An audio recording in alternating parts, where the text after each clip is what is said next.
नागपूरमध्ये एमडीची खरेदी विक्री करणाऱ्या 3 आरोपींना एनडीपीएसच्या पथकानं अटक करत 52 ग्रॅम एमडी, एक दुचाकी आणि एक 4 चाकी वाहनासह एकूण 16 लाख रुपयांचा मुद्देमाल जप्त केलेला आहे। यामध्ये 3 आरोपींना अटक केली असून एका आरोपीचा शोध पोलीस घेत आहेत।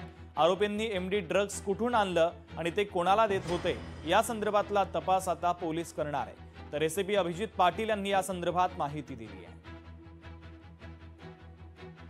एकूण 3 आरोपी मिळून आलेले आहेत।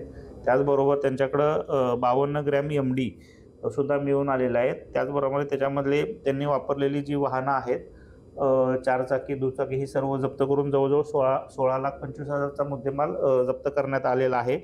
संपूर्ण कारवाई केल्यानंतर सदरचा गुन्हा पुढील तपासासाठी मानकापूर पोलीस स्टेशन येथे देण्यात आलेला आहे।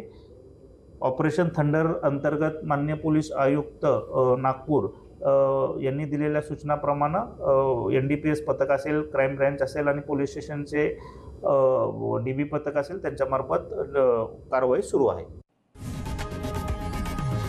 लोकशाही मराठी ऐका, पहा, जागरूक रहा।